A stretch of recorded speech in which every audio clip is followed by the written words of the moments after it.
welcome back. Boys, girls, grandmas, grandpas, moms, dads, sisters, brothers, aunts, uncles, cousins, whoever is sitting here watching this with you, welcome back. You are going to need your whiteboards for this. We are obviously going to be doing a little bit of number bond work today. And we're going to start by putting up some of our counters. Now, if you have counters and you want to use them along with this and using your whiteboards, this is a good time for that. And I'm going to start with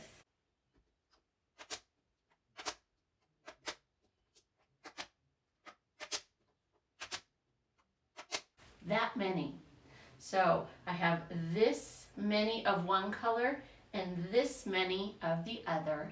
Please get out the same. It doesn't have to be gold and black, whatever colors you have to work with. We just need two different ones, and you're going to put those in there. And we know that when we're starting a number bond, it is really helpful to know what the whole number is.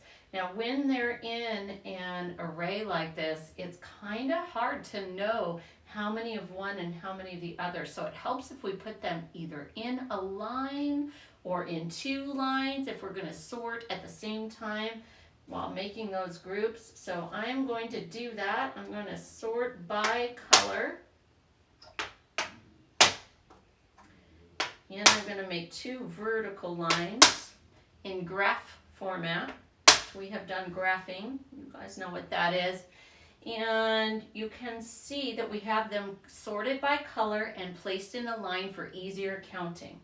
So we're going to start with the whole number, which we know is both numbers together. 1, 2, 3, 4, 5, 6, 7 is our whole number. Now, usually when we make a number bond, we put our whole number and we make a circle around it. But for today, let's try some squares. Let's do something a little bit different. So you have your square, and we know that's the whole number, and so we know that two lines, and they can come from any part of the square. I'm going to do squares down here for the parts as well. They can go on any side. They can go on this side, or even the top, although where I place my whole number, it's kind of hard to get anything up here on the top. So I'm starting with the whole number on the top and the parts on the bottom. So now it's pretty easy to tell using subitation, looking at a number and knowing exactly what it is. It's pretty easy to tell that one of our parts is a 2. And I'm going to put that one in this square for the number bond. Now we know that it doesn't really matter which side they go on. Either way would be okay. Now I want to count to be sure that I know how many, although I know what some of my friends are thinking at home. 2 and equals 7. They already know, which is awesome. Here comes Ebony. She wants to do some math today. 1, 2, 3, 4, 5. Our other number is 5. So we've got 7, 2, and 5. 7 being the whole number. Yes, Ebony. 2 and 5 are the parts. Ebony loves math. Should I show you Ebony? All right, let's take a second. I know you guys know who she is, but this is your first live shot, right, Fatto? Everybody in our family calls her Fatty. Her real name is Ebony, but everyone calls her Fatty. Are you good now? Okay. Let's go back to math, Ebony. So, we have some beginnings of number sentences that you're using actual words here. And we know that the and means, that's right, the and means plus. And the is means equals. That's right. So we know that the plus, it goes in between our two parts. So we find our parts and we say those are 2 and 5. So 2 and 5 is or equals the whole number, which is 7. So we can say it 2 and 5 is 7, or we can use the symbols and say 2 plus 5 equals 7, and either way is okay. Now we got to look at the bottom one, and we know that the is means equals, and we know when we're writing a number sentence that to get the equals, we have to have the whole number on its own side of the equal. So this one starts with the whole number in its own place next to the equal, and 7 equals 2 plus 5 or 5 plus 2 or 5 and 2, however you choose to say it. Excellent job. All right, if you have written along with me, now's the time to erase. Now, I'm not going to erase everything. I'm just going to erase my numbers for now. So I'm erasing my whole number, my part over here. Whoops, I got part of my square, and that's okay. You know what? I am going to erase my parts and my whole up here, and I'm going to turn them a different way. We know that number bonds can be written in multiple directions, but on the bottom, I'm definitely just erasing numbers.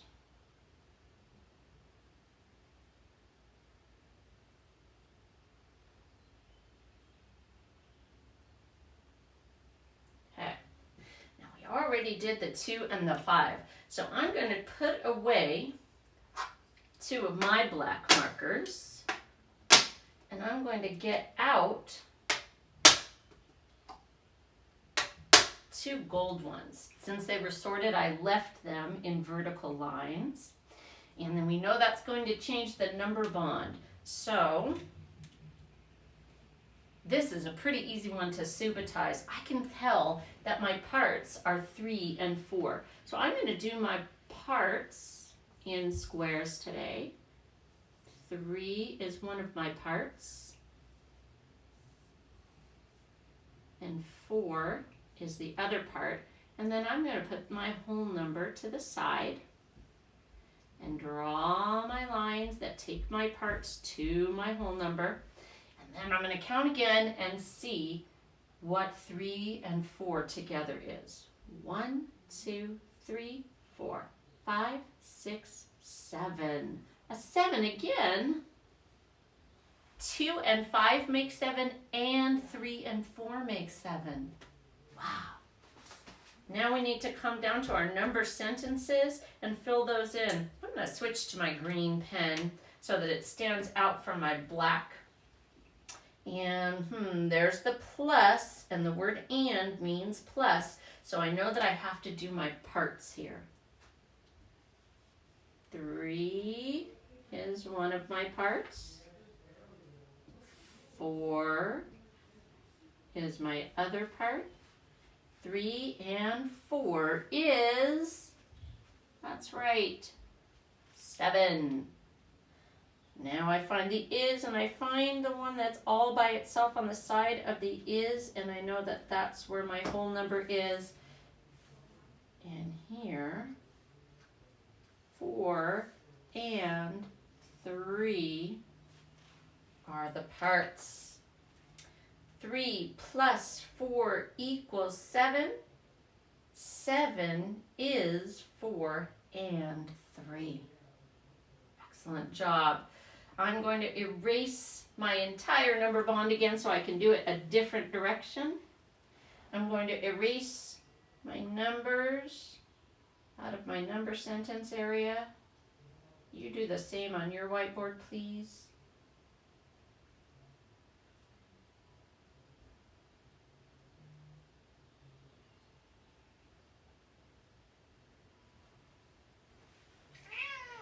Last one. I'm going to make it tricky.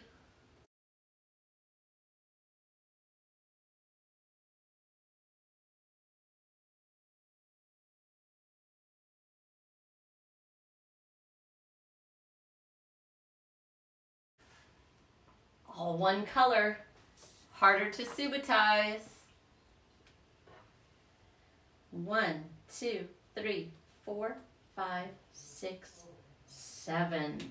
I'm going to make that a little bit lower on my whiteboard, and again trying out the squares for our number bonds today. 7. I'm going to make 2 parts come up like this with squares for my parts.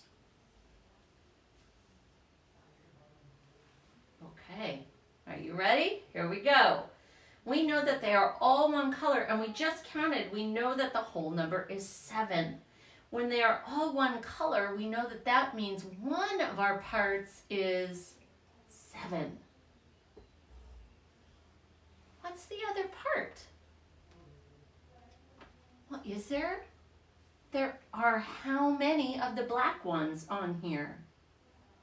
0, exactly. So here it is 7 and 0 are the parts.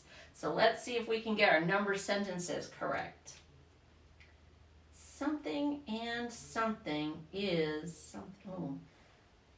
0 and 7, or 0 plus 7, is 7. When you have 7 of something, if you don't add anything to it, you still have that 7. Here's our last one right here. All by itself by the equals. 7 is 7 and 0. Good job. If you've been following along on your whiteboard or your paper and your pencil and you have been doing a good job, you have 2 minutes to do whatever you want on your own. Thanks for joining me for math today. Keep working, boys and girls. We're going to be great.